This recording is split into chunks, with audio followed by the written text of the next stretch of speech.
반갑습니다. 정의대박 이재원입니다. 여러분들의 이제 구독과 좋아요, 좋은 컨텐츠 만드는데 많은 도움이 됩니다. 좀 부탁드리겠습니다. 오늘 저희 부원장님 함께 이제 하셨습니다. 요즘 좀 기억에 남는 환자분들은 없으세요? 며칠 전에 그 네. 뚜렛이라 그러죠. 욕도 하고 막 네. 그 운동틱도 있고 네. 그 복합 틱 네. 뭐 뚜렛이라 그러죠. 네. 친구가 좀 네. 간만에 조금 네. 좀 심한 증상이 좀 있어서 네. 예, 부원장님 말씀하시니까 네. 제가 이제 저희 채널 댓글을 잘 보지는 못하는데 거기에 이제 틱장에 대해서 좀 궁금하다고 하셨던 질문이 있었어요. 네. 그래서 마침 기회가 잘 됐네요. 네, 틱장에 대해서 궁금해하시는 분들 요즘 좀 있으시더라고요.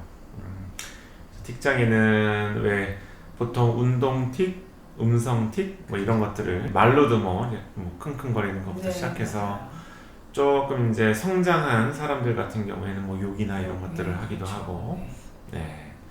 또 이제 주로 이렇게 페이셜 또 아니면 좀 약간 상지 쪽에 근육 운동, 눈을 깜빡깜빡거린다든지 하는 이런 운동 팁 이런 게 이제 복합적으로 섞여 있는 경우가 이제 뚜렛 증후군이라고 이야기를 하게 되죠. 그래서 이 뚜렛 증후군은 뇌에서 어디에 문제가 생겨서 생기는 거냐? 이 뇌에 이제 베이잘 강글리아라고 뇌의 바깥쪽은 아니고 약간 안쪽에 전두엽 쪽에 붙어 있는 구조물이 있어요. 우리나라 말로는 기저핵. 예, 기저핵이라고. 그 기저핵이 어떤 역할을 하게 되느냐? 우리의 어떤 운동 이런 쪽에 매우 깊숙하게 관여가 되어 있는데요. 이제 이런 현상들이 일어나게 되는 거예요. 우리가 어떤 행동을 똑같이 계속 반복을 하다 보면 이게 습관화돼서 나중에는 자동화가 돼요. 그래서 뭐 예를 들면 옛날에 수동 기어가 있는 이런 차를 운전할 때 저도 이제 기억이 나요. 항상 그냥 출발할 때는 항상 1단을 놔야 돼. 막 이렇게 머릿속으로 항상.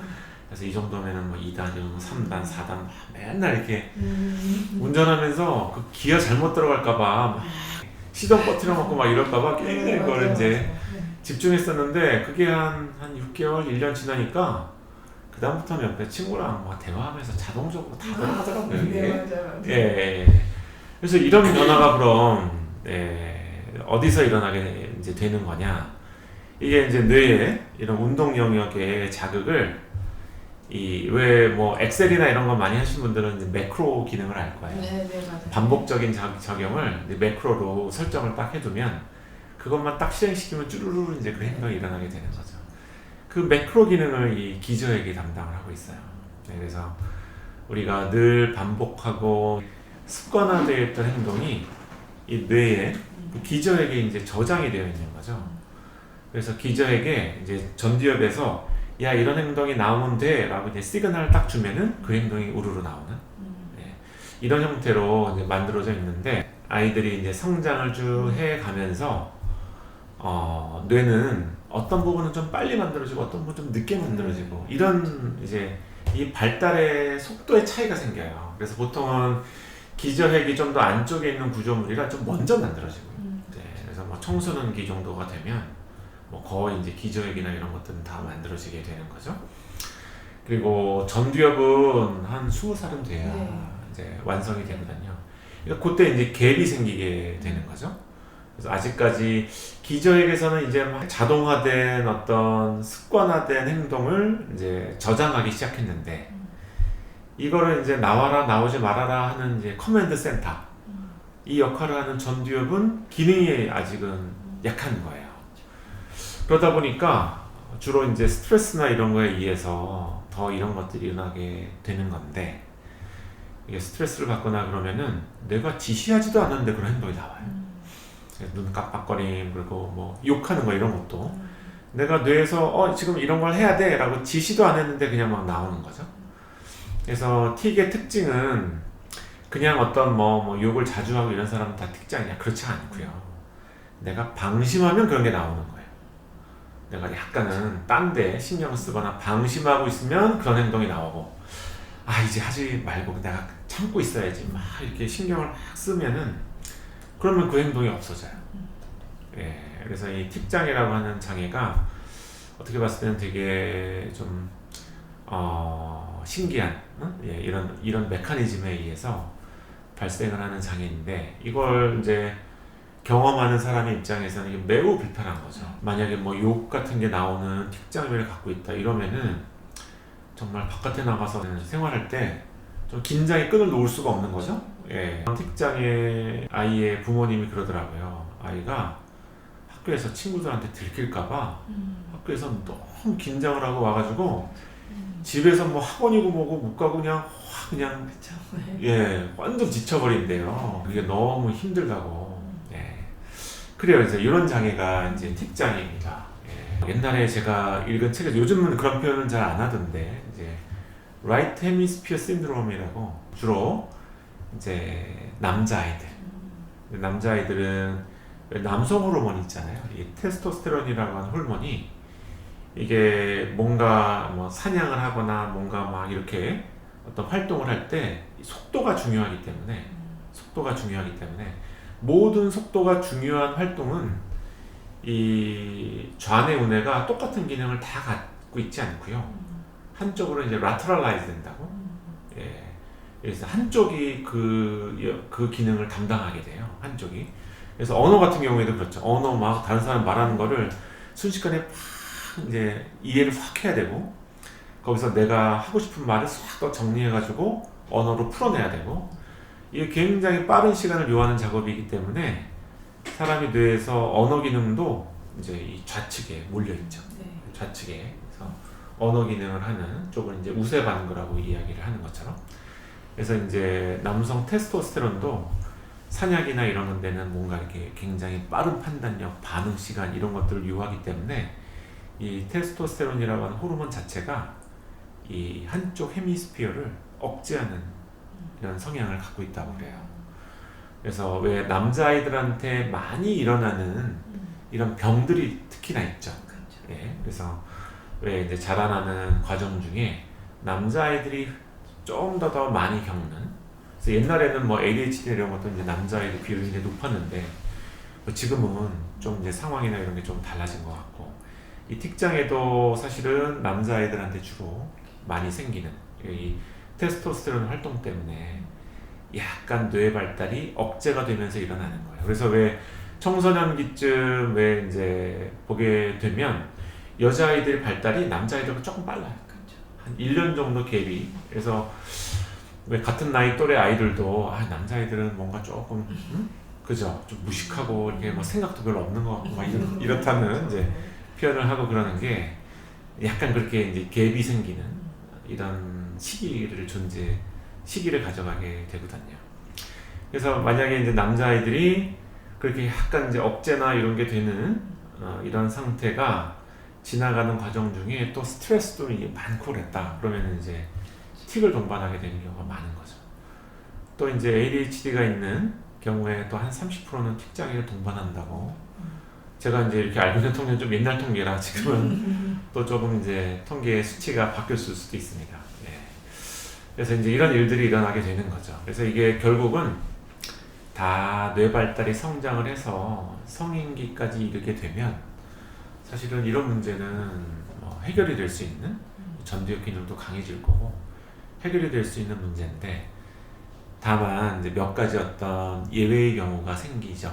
그래서 이 틱장애나 이런 게 너무 심한 거를 그냥 방치해뒀을 때 주변 사람들과의 관계나 사회적 관계나 이런 게 좀 어렵고 이게 심리적인 상처가 되고 그래서 이제 성격이 약간 모나고 약간 좀 공격적인 이런 성향을 가지게 되는 경우도 흔히 발생을 하게 되고요.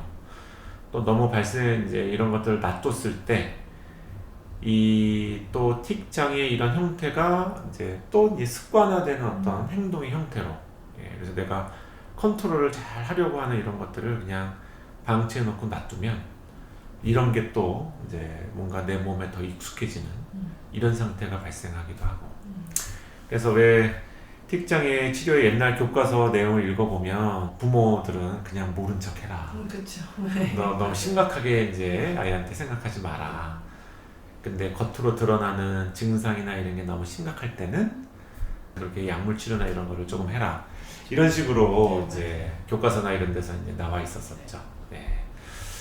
또 한 가지 경우는 이 성인기까지 이어지는 팁도 있어요. 이거는 이 기저핵과 전두엽 사이에 뭔가 기질적으로 만들어질 때 약간 좀 부족한 부분이 이제 만들어진 경우, 이 성인기가 돼서도 원래는 전두엽 기능이 강해지면 틱을 잘 컨트롤할 수 있어야 되는데 그게 좀 안 되는 상태가 되는, 성인기까지도 이런 문제가 이어지는 경우가 많죠. 이것도 좀 뭐 옛날에 제가 들었던 이야기인데, 이게 남자들은 이렇게 테스토스테론 이런 관계 문제가 있기 때문에, 그런데 여자아이들한테서 이런 틱장이나 이런 게 생기면 조금 심한 형태로 나타난다, 이런 이야기도 좀 있고, 또 이제 성인기까지 이어지는 틱은 굉장히 이 틱에 대한 뭔가 증상이 굉장히 심하거나 아니면 약물 조절로도 컨트롤이 조금 어렵거나 이게 좀 심한 틱장애를 겪고 있는 경우가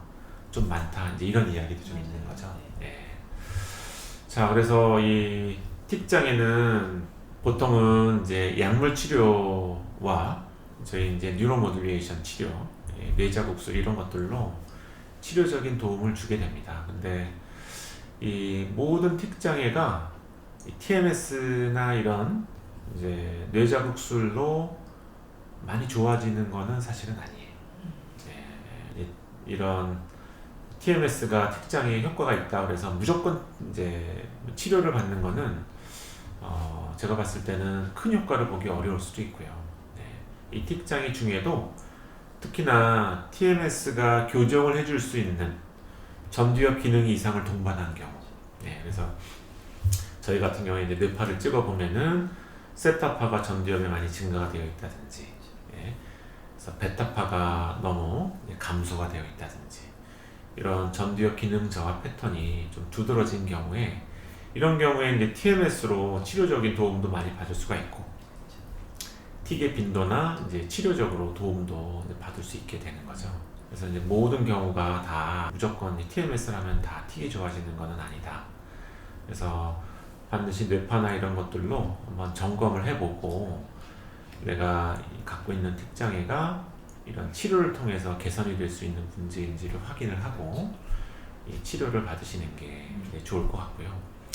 그리고 이제 그거보다 좀 더 근본적으로는 전투 모드라고 할까요? 뭔가 스트레스 받아서 내가 막 긴장해야 되고 뭔가 막 이런 어떤 상태를 좀 이렇게 줄여주는, 좀 편안하면서 좀 안정된 상태. 그래서 뭐 공부나 여러 가지 학습에 관련된 것도 부담이나 이런 것 좀 줄여가면서 좀 배울 수 있는.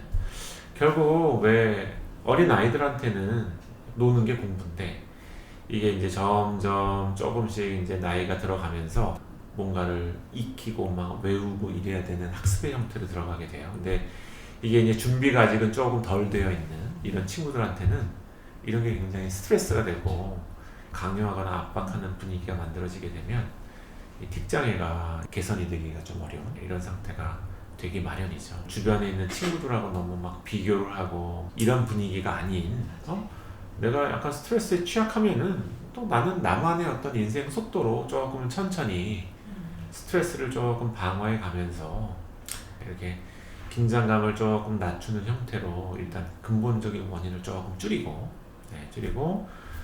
그리고 그 이외에 나타나는 틱의 문제에 있어서는 너무 좀 과하고 티가 날 때, 그래서 기저핵 부분에 이제 작용하는 도파민 시스템에 작용하는 약들이 주로 이제 틱장애에 이제 이용이 되는 경우가 많죠. 이제 그런 효과를 보이는 약들로 틱 조절을 조금 수월할 수 있게 이렇게 도와주는 치료적인 전략이 가장 좋지 않을까, 이렇게 생각이 됩니다.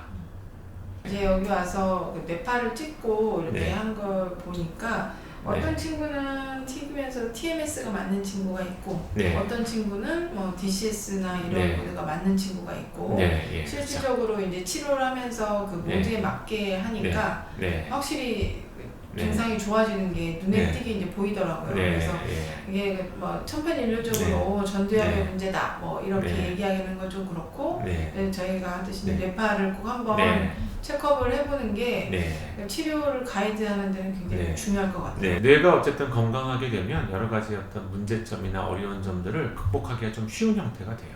근데 뇌 건강도 너무 안 좋아지고 이러면은 그런 게 이제 어려워지게 되는 거죠. 자, 그래요. 그래서 오늘 뭐 힙장에 대해서 기본적인 내용 위주로 좀 설명을 한번 드려봤습니다. 네, 그래서 궁금하셨던 분들에게 좀 도움이 되셨으면 좋겠고요. 오늘 저희 영상은 여기서 마치도록 하겠습니다. 방송해 주셔서 감사합니다.